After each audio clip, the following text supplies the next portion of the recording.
धर्म और संस्कृति से जुड़े रहने के लिए सब्सक्राइब कीजिए एस्ट्रो ज्ञान और लेटेस्ट अपडेट के लिए बेल आइकन पर क्लिक करें।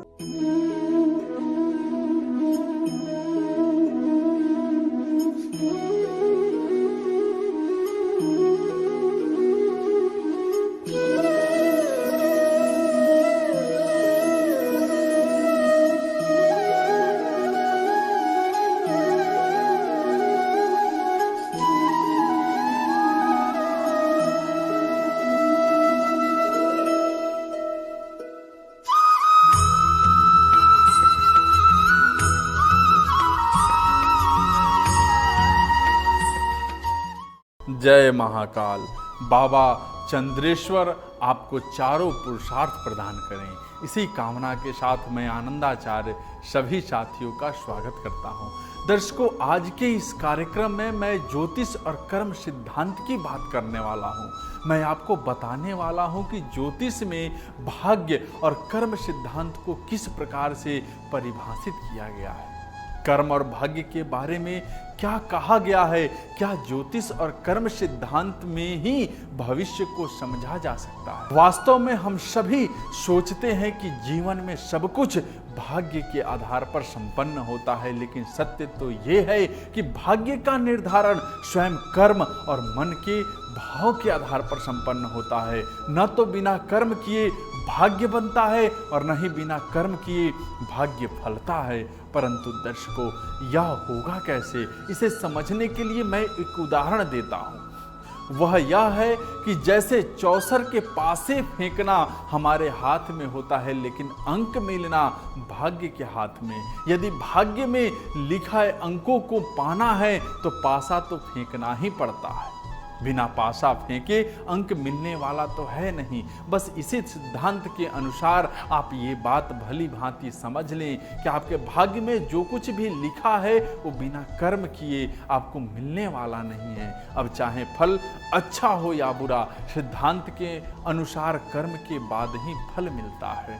दर्शकों, मैं यहाँ स्पष्ट कर देना चाहता हूँ कि मैं अपनी बातों से ना तो किसी को भाग्यवादी बनाना चाहता हूँ और ना ही किसी को कर्महीन रखना चाहता हूँ। मैं यह बताना चाहता हूँ कि आपको कर्म कब करना है, कौन कौन से कर्म करने हैं। दर्शकों, ज्योतिष में कर्म के विश्लेषण के कई आधार है।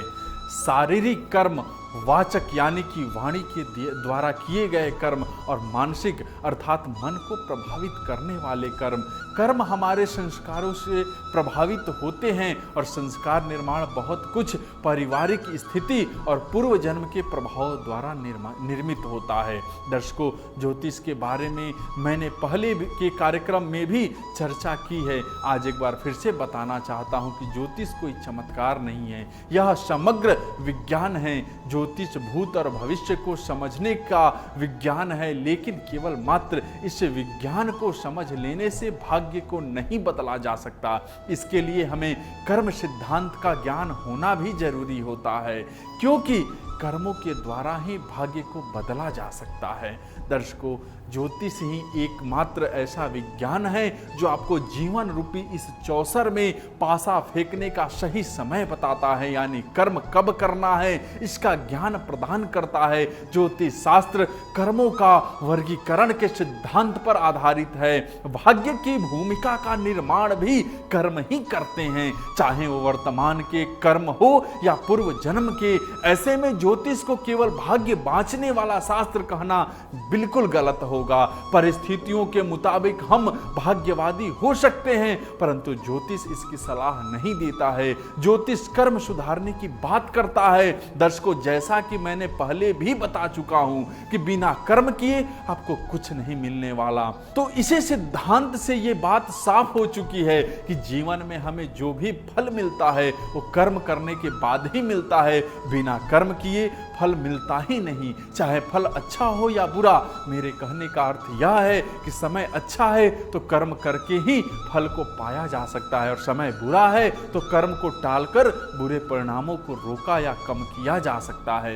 इस प्रकार से दर्शकों, विद्वान ज्योतिषी जन्म कुंडली का विश्लेषण कर सही समय पर कर्म करने का ज्ञान जातक को देते हैं, और जब सही समय होता है ना, तब पासा फेंकने को बोलते हैं, अर्थात कर्म करने को बोलते हैं। अन्य अन्यथा यथा स्थिति संभालने का निर्देश देते हैं। कर्म करने के साथ साथ कर्म करने के समय का ज्ञान प्रदान करते हैं। दर्शकों, मैं इस बात से भी सहमत हूं कि जो लोग नित्य प्रतिदिन सत्संग करते हैं या किसी भी विधि से ईश्वर से जुड़ते रहते हैं, उन्हें ईश्वर की कृपा से यह कर्म ज्ञान स्वयं ही प्राप्त हो जाते हैं। और जो उपाय या मार्ग या एक ज्योतिषी बताता है, वे उपाय या कर्म उन लोगों से स्वतः ही होने लग जाते हैं, जिसके परिणाम स्वरूप उनके जीवन में सुख आता है।